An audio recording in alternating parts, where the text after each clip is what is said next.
Hello everyone, welcome back to Her Green Space. If you grow Alocasias, you already know how dramatic they can be. One small watering mistake and suddenly there's yellowing, drooping or root rot. And when we search for solutions, we keep hearing about Lechuza Pon.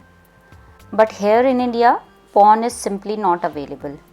So I thought, why not try making something similar at home using materials that we can easily find. In today's video, I'm sharing how I've made my own DIY Pon-style mix and how I used it while repotting my Alocasia Tandarusa.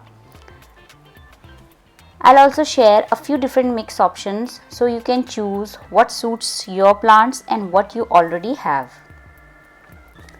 Before we talk about ingredients, there's one very important thing to understand. Pon is not about one magical ingredient. It's about air, moisture and particle size. Alocasia roots need oxygen. They want to stay lightly moist but never suffocated. That's why this mix is completely soil free and made only with organic materials. For my DIY mix, I'm using pumice, cinder, also known as lava rock, LECA balls and perlite. If you ever find geolite, you can also add that, but it's totally optional. I don't have geolite, so I'm not using it. It was available on Amazon, but I thought of skipping that. But if you have it, you can also use that. It's a great ingredient for pon mix.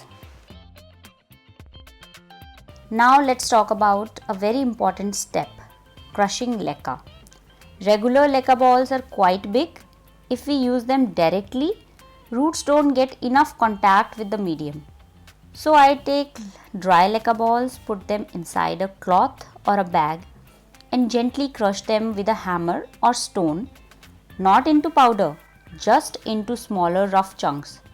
This one step makes a huge difference. Before mixing anything, we should wash all materials thoroughly. Rinse pumice, cinder, crushed LECA and perlite until the water runs clear, and then soak the crushed LECA in clean water for about 24 hours and change the water once. This will remove all the dust and prevents problems later. Now for the mix, then the main mix I am trying is 40% pumice, 30% cinder or lava rock, 20% crushed LECA and finally 10% perlite. This combination gives a nice balance of airflow, moisture retention and stability.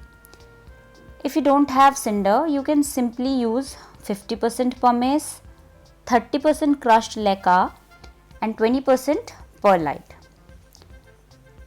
And if you only have LECA and perlite, then 70% crushed LECA and 30% perlite.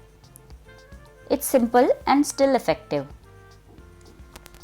So here I have given you 3 mixes you can make as per the availability of ingredients that you have. Now that my DIY pon style mix is ready, today I'll be shifting my Alocasia Tandarusa into this mix. At present, this plant is growing in LECA and honestly it has been doing okay in LECA. The roots are healthy, the plant is alive, but I have noticed one thing. It is not becoming bushy the way I often see Alocasias growing in pon. In LECA, the growth is slow and I keep losing the lower leaves. Right now only 2 leaves are left. Also for almost 2 months there has been no new growth. That is most likely because of winter dormancy, and now spring is slowly arriving. So I feel this is a good time to try a pon style mix. First, I gently take the plant out of LECA and then I remove all the LECA balls from the roots. I clean the roots thoroughly. If I see any dead, black or mushy roots, I trim them off. After that, I wash the roots with plain water. Once the roots are clean, I place the plant into the new Pon-style mix. I gently fill around the roots without pressing too hard. Let's see how this plant responds. I will share an update in 1 to 2 months, maybe even after 2 or 3 months.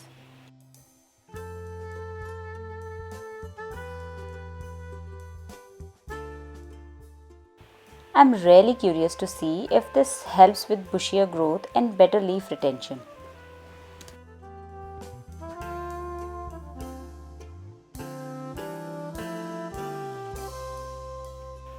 When potting in Pon-style mix, a self-watering pot works best. If you don't have one, keep just 1 to 2 centimeters of water at the bottom of the pot, not more than that. You don't need to top water like soil, and never let the entire pot sit in water. Because this mix has no nutrients, we need to fertilize. Use a liquid fertilizer at quarter strength once every 2 to 3 weeks. Seaweed fertilizer or any mild liquid fertilizer works well. I usually use ready-made fertilizer from Amazon. I'm using this IFCO fertilizer. It's fertilizer for hydroponics, and I also use seaweed fertilizer. So they both are equally beneficial for hydroponics plant.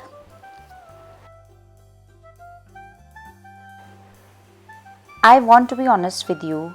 This is my first time using a Pon-style mix. While filming this video, I prepared this mix and repotted my Alocasia plant.